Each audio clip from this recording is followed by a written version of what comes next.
Hey, what's up, everybody? Your boy Simon from 7TCG, and I'm back with another episode of our RTN A to Z series. Today we have Bravo, and I have not changed I forgot to change the name of this. This will be the name will be changed as it becomes public. We have Bravo, and this is a hero that many know I've been a big hater of. I've said in the past that I don't think the hero is largely competitive unless you're an absolute specialist of the hero, and even then, I still do think you're gonna have some struggles. But I do want to look at Bravo's upsides, and I think when it comes to the essence of tempo in this deck, I believe he's one of the heroes that really utilizes tempo the best. And instead of using the more aggressive show and trying to make the aggressive show tempo, I actually started from a very defensive show that if tempo is available to swing and pivot, we have that opportunity. But it's not the first thing that we look for. Again, we are largely defensive first. We are defensively thinking first. We think, how can we block to keep our life total high? Then the next level is, okay, if our opponent does not have something that actually forces us to have to block and it's not detrimental for us to keep, do we have something relevant to throw back? If the answer is yes, then we go to the next step. Okay, how much can we block and still do that? Can we keep resources for next turn? If their answer is no, we don't actually have anything relevant and we still force a block, well then we go back to level 1 and we just block. And it's this leveling process that I don't remember if I talk about in the actual gameplay of this deck, but that's the leveling process I do, and I'll go over it one more time because I know I do talk very fast. First process, how can we block this turn? How can we block and keep our life total high? Level 2 is what our opponent doing actually forcing us to block? And I do believe being forced to block and having the choice to block are two very, very different things. Being able to control your own fate is very, very important. If we are not forced to block something, then we look, okay, what can we throw back? If we can throw something back, we go to level 3. Okay, how do we manage to throw this? Do we have the resources to throw this? How much can we block and still throw this? Can we save resources? If the answer is no to the level 2, do we have something to throw back? We go back to level 1. How can we block? Because when in doubt, just block out. The way this deck is, and the efficiency of our weapon, largely we won't really fatigue. We'll fatigue other people, but we won't fatigue. Even though we have multiple draw effects in this game and search effects, we are the fatigue deck.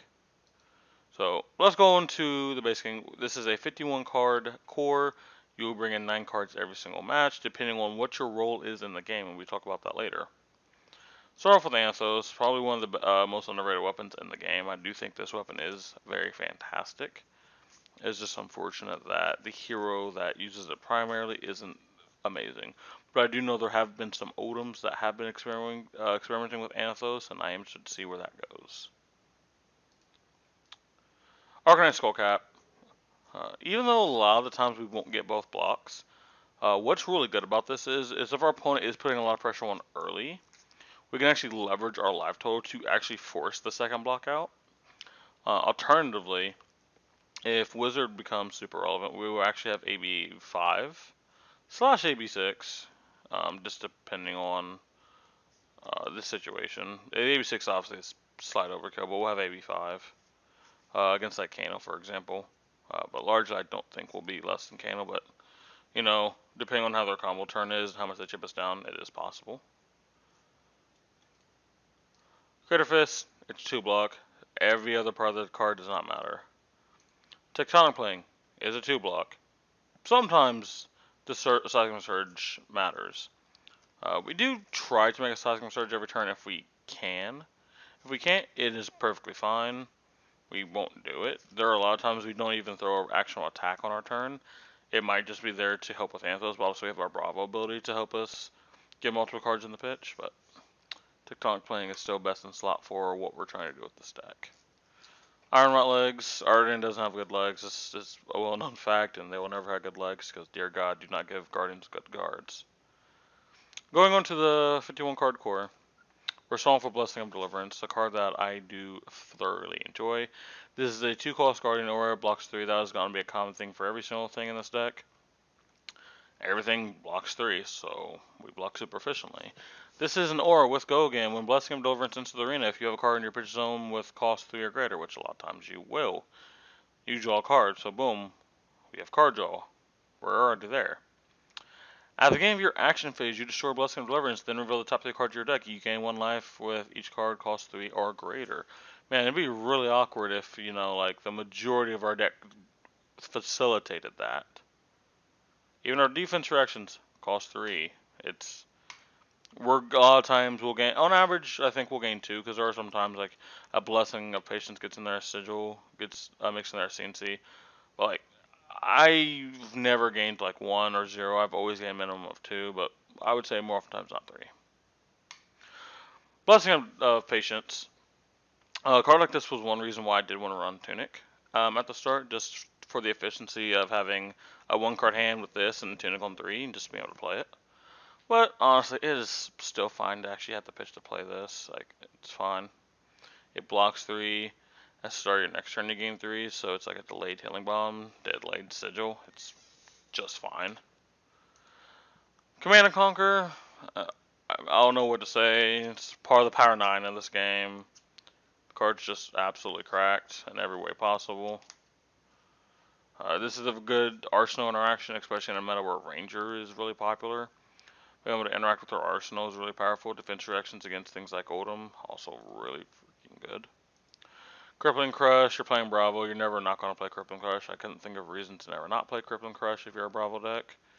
It is one of the reasons actually people are attracted to Bravo. Not in that kind of way. But it's to be able to just turn the corner, especially if you have a Seismic Surge. Pitch 2 blues, send 11. If it does at least 7, they discard 2 cards out of their hand. Like, that's freaking nuts. And it blocks 3. And it's 11. Popper for Dromai. Keep that in mind. Crush Confidence coming in for 7. This crush is, if it does 4 more damage to a hero, they lose all card effects and activated abilities on their hero until the end of their next turn. So, Dromai cannot make Ash. Oldhim can't use their defense reaction ability. Lexi and Azalea can't interact with their arsenal. It's pretty solid. Briar can't make embodiments. So it's like, this card's good. But I think one of the highlights and why I chose this card over other cards, because there are other crushes that are just kind of better. I'm going to be openly honest. But where this stands out compared to the other ones is the fact that this is a 3 for 7 every time. There are some 4-cost Guardians attacks that are a little bit better than this. But now you need a Seismic Surge. Or you need more than 1 card in hand to be able to do this. This is, I can have 2 cards, 2 card 7. And I'm in there. Right?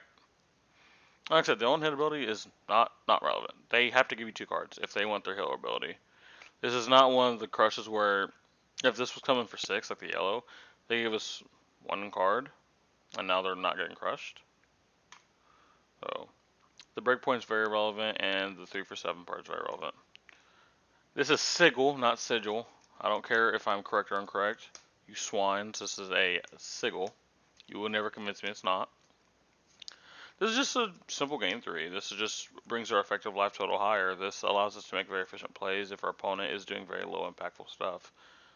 I think giving us a higher effective life total, pretty freaking solid. This also can make people overextend. I think that's one of the hidden things about this is not easy to play around. If your opponent is going for a certain play to make you be at a certain breakpoint, like say late game, being able to Sigil at instant speed can cause your opponent to make a very poor decision, and that can end up just changing the Hunter game. Obviously, into Wizards, this also just makes it harder for them to kill you because you only have things like AB3. If they come with a really tall spell, this allows you to effectively AB even more. Spinal Crush, one of the other reasons to play Guardian. This comes in for 9. The crush is, if it does 4 or more, nothing has go again. Absolutely nothing. It doesn't matter what you tell me. Nothing has go again.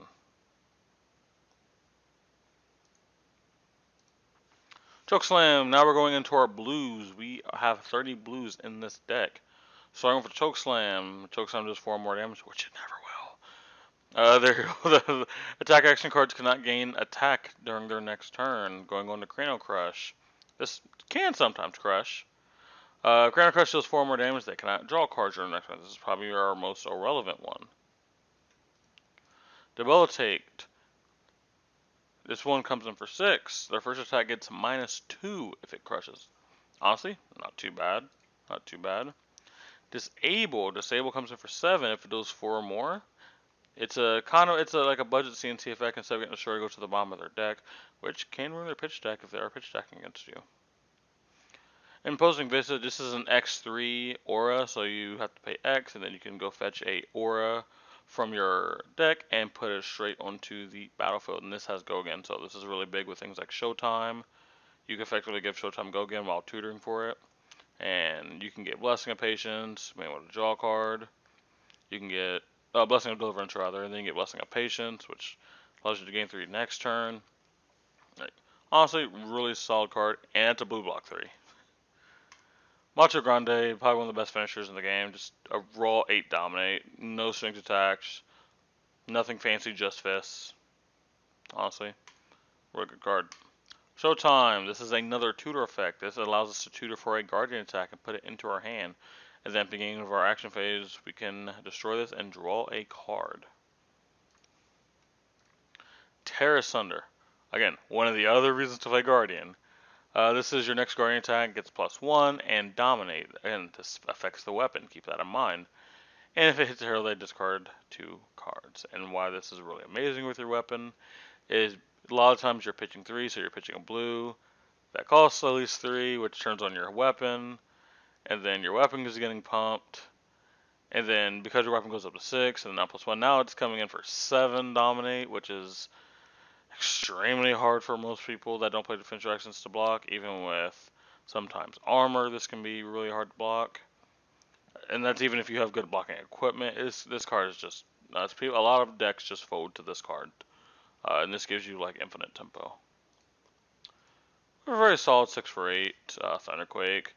And this is one thing that you can do is if you're going first, you can just heave this, and then you can play very defensive, keep a blue in your hand, send a 3-card 8, which is just absolutely broken.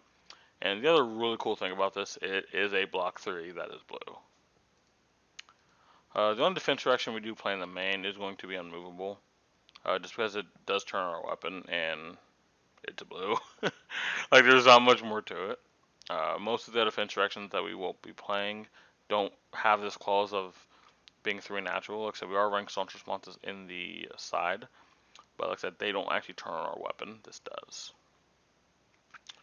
Moving on to the sideboard. So the philosophy with our sideboard, disregarding these no-run boots, is what is our role in the game and what are we going against? If we're going against a deck going very tall, we have Fate for saying, for example, I'll give you a more clear example. If we're going against Ranger, where they're going to be going very tall, we will actually add 12 cards in. These are all going to be defense reactions to help us get around their big things or certain breakpoints. This is going to be 3 Vapor Scenes, 3 Sink Below, staunch responses, right? If our goal is to be the aggressor, we have 3 Cartilage Crush. The reason why we're running 3 Cartilage Crush is because it's another 3 for 7. That has pretty much a frostbite effect. Sometimes that actually matters more than people want to think. Is it your strongest red Guardian attack? No. But, again, what it does is it helps us be the most efficient possible.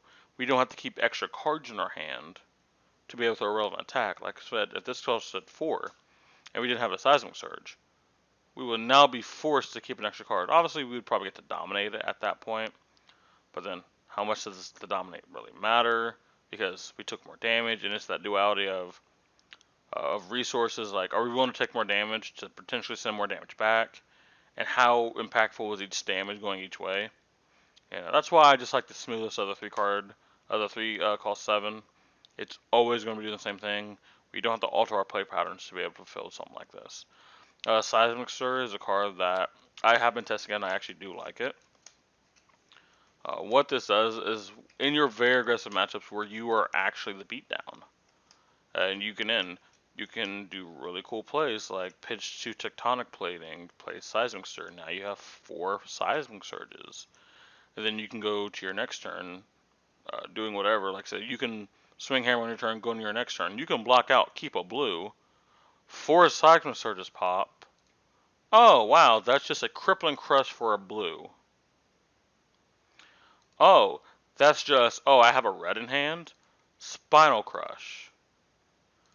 Macho Grande now costs 4. Disable can be pitched for a red. Debilitate is free. Cranial Crush costs 2. I can now dominate with Bravo. Make a seismic surge. Cranial Crush.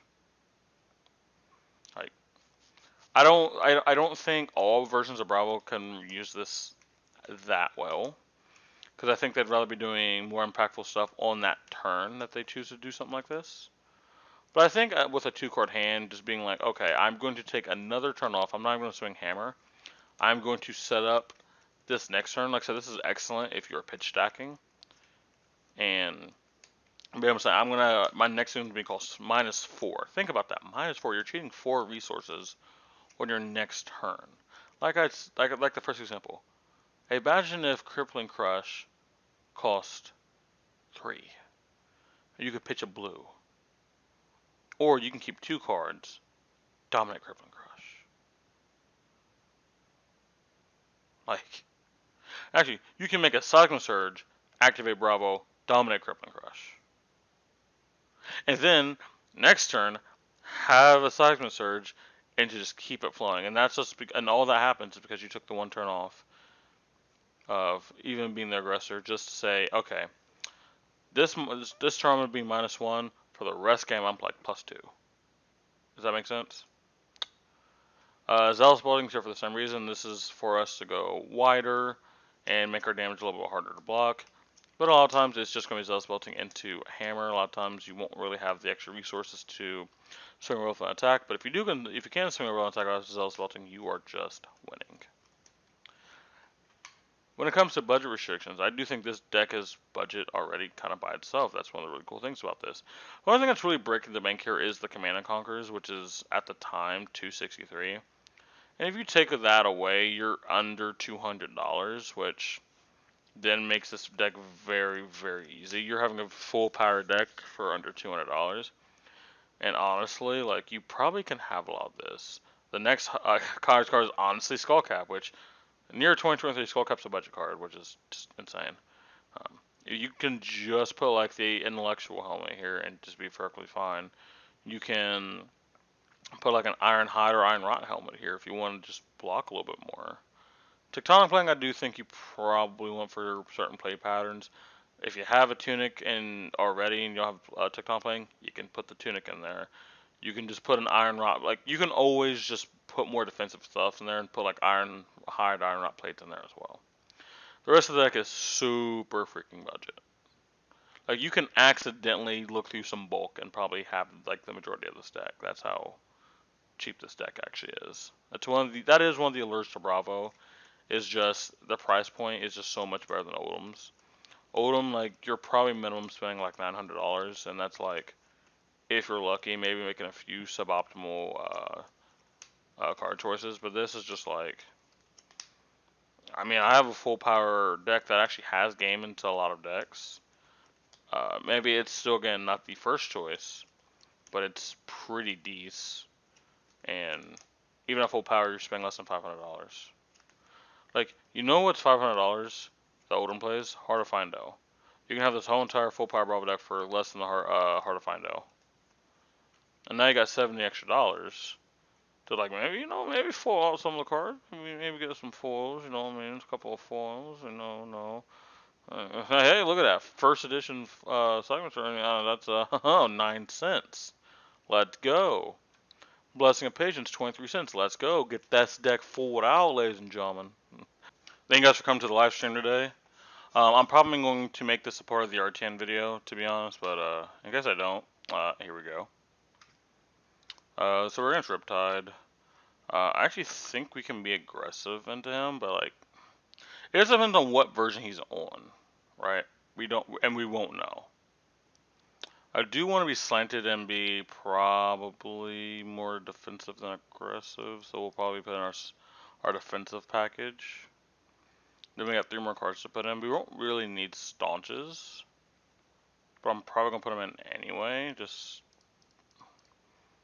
Yeah, I'll probably just put them anyway. It fills out our deck, and in case he adds more cards to his deck, like they end up doing, we get rewarded. All right, so they're on the big chunk build. Gotcha. So we actually have a really busted turn 1. Like, this is pretty insane. We can make a Seismic Surge with anything here.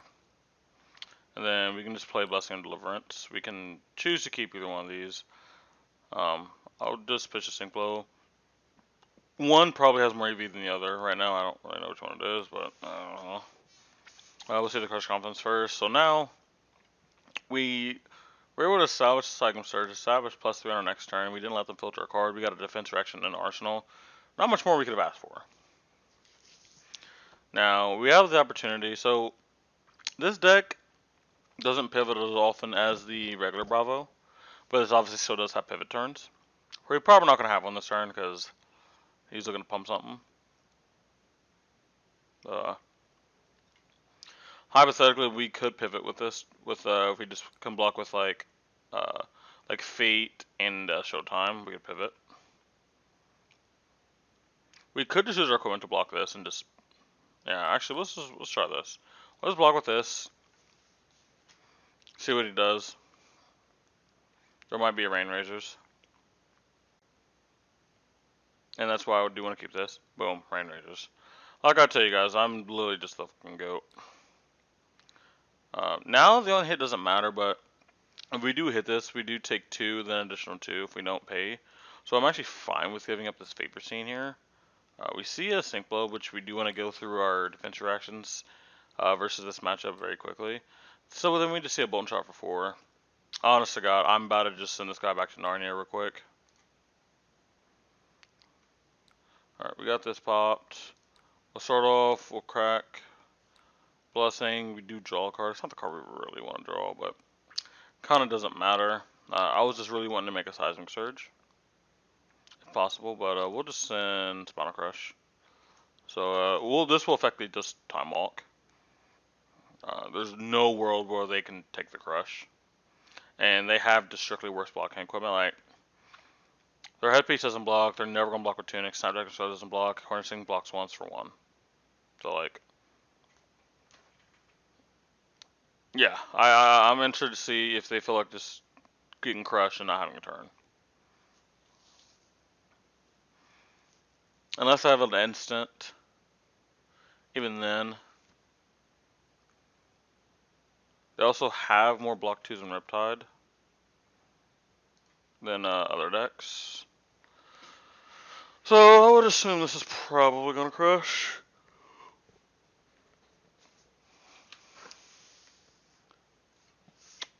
Maybe our opponent is currently in the microwave, wondering why they decided to wake up this morning.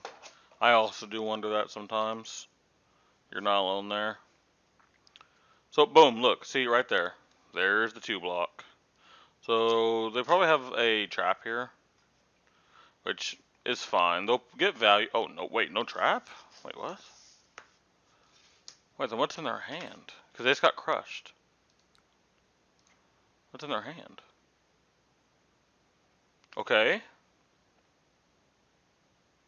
Okay.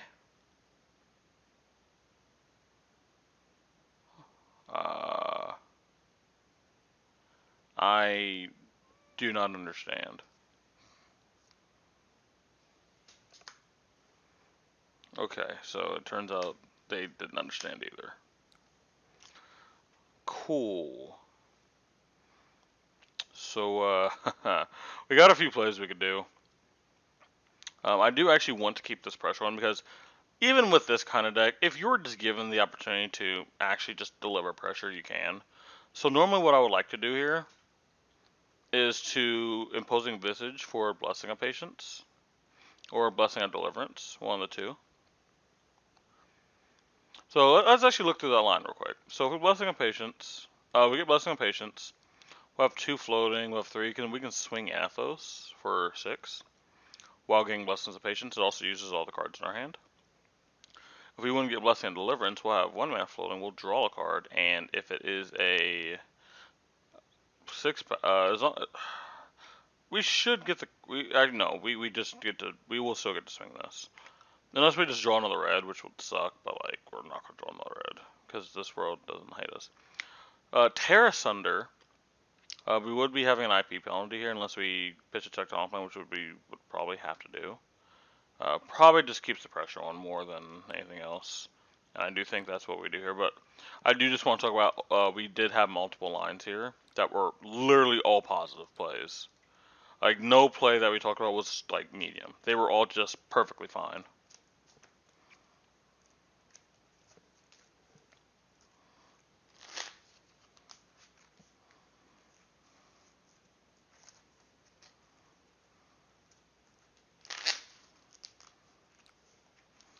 That's just shuffling in the background. I've been addicted to, like, shuffling, riffle shuffling cards on my decks.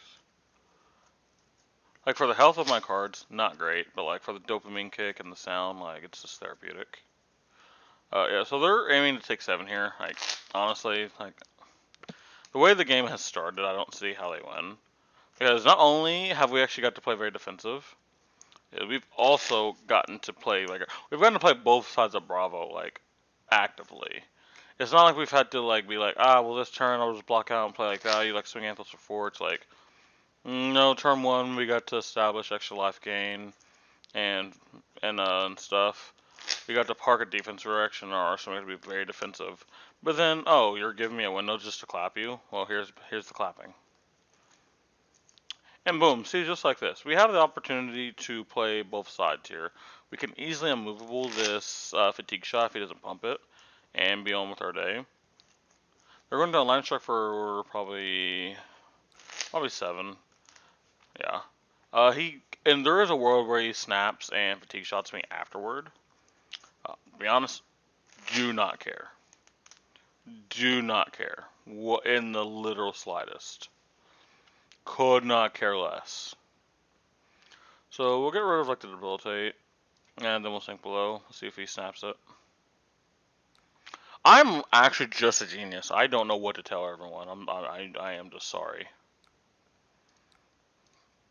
All right, boom. We get to park something in our arsenal. No, he's gonna get really upset. He's gonna get really upset. He's like, aha!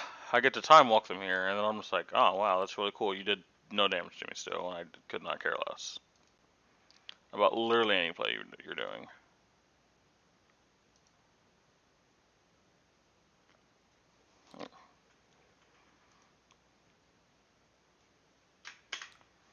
Alright, boom. Alright, boom. Yep. You were no closer to killing me than you were at any other port this game. I just want to point that out. And boom. And see, this is how the deck flows. Like I said, primarily we are very, very defensive. But here's the turn.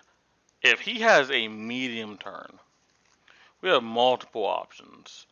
We can disable, we can Macho Grande, we can Chokeslam, we can just Anthos for some value. If he ends up actually throwing relevant attack, we can staunch it. We can block with 2/3 blocks and still return value on our turn by Sigil Solacing and then putting the staunch in our arsenal. There's way too many lines in this deck. And that's why, like, even though I don't enjoy Bravo entirely as a hero, I think I just enjoy this playstyle, and I think this playstyle definitely works.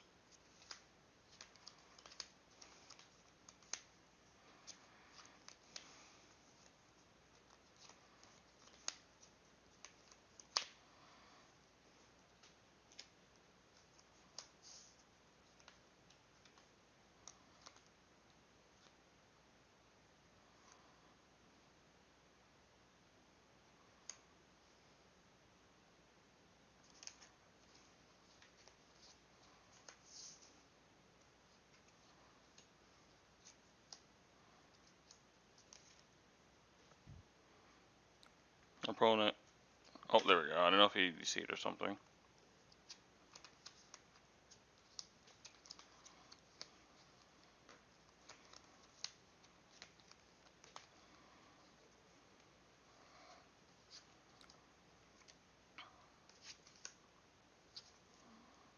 Alright, we got a lace. We're lacing right now. Okay. We got an affecting shot coming through. You coming through with that big boy?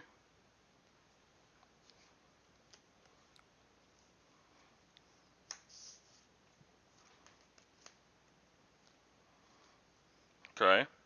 No lace. Alright, alright. He's trying to go a little tall here, a little tall. Man, it'd be really, and I just mean really unfortunate if this card just didn't exist. So here's the really unfortunate part about all that you're doing. So you see that little pay for thing? So yeah, that comes in for 10. So yeah, let's boom. And he's like, reprieve. He's gonna take 10, and then all of a sudden, I'm not taking 10. Seems to be perfect blocked, unfortunately, for our young hero. But here's some reprieve. You ready for the reprieve? I'm only swinging 4 this turn. Only swinging 4. Not a big deal. Not a big deal.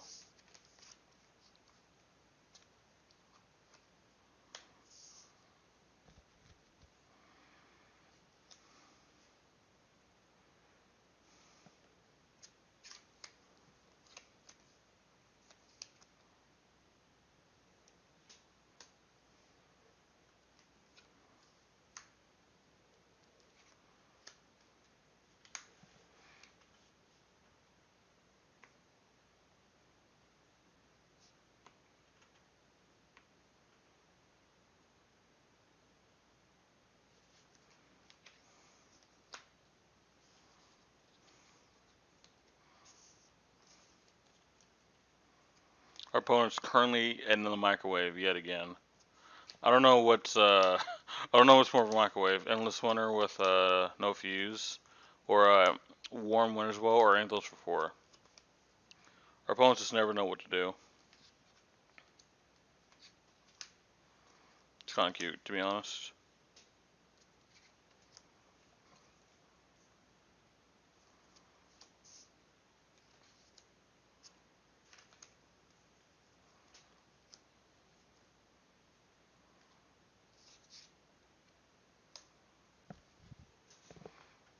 Aha! They passed priority. Cowards.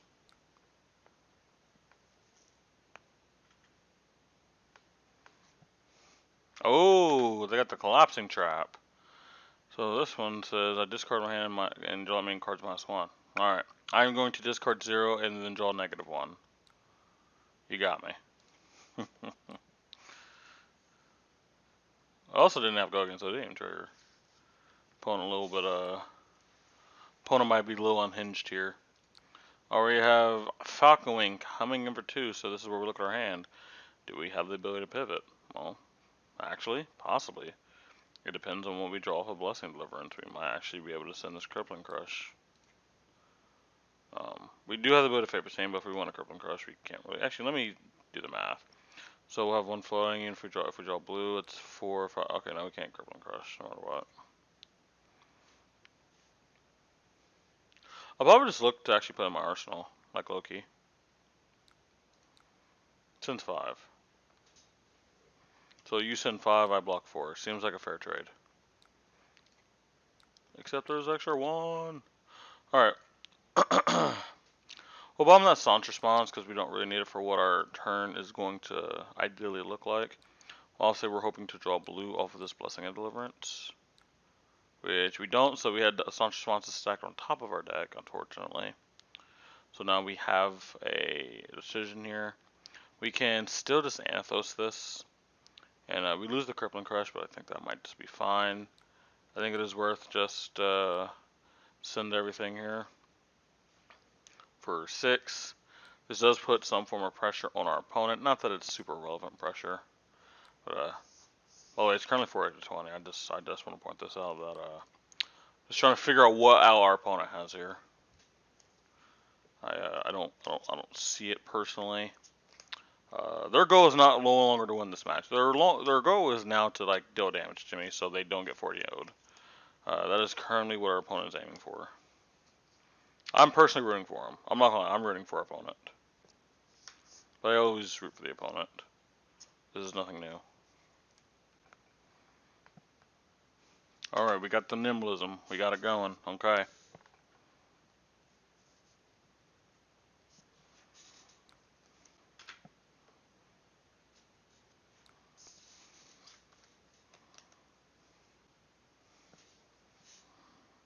Alright, searing shot coming in for 7. We have the ability to just give a blue and a fate. And then Anthos, Arsenal, Staunch. Yeah, I think that plays honestly just fine. If he has a pump, he has a pulse pump. Like I personally just do not care. Like I said, homies go here is to not get 40'd. And oh, you got more juice? You got more juice? What are we doing?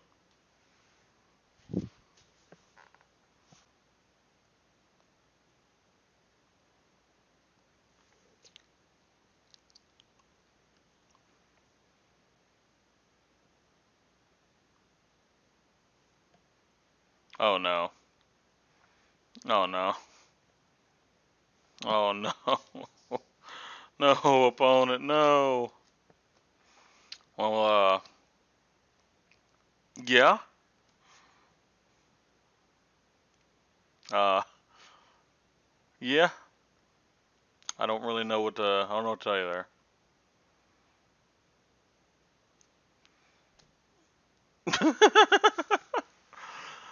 I, okay.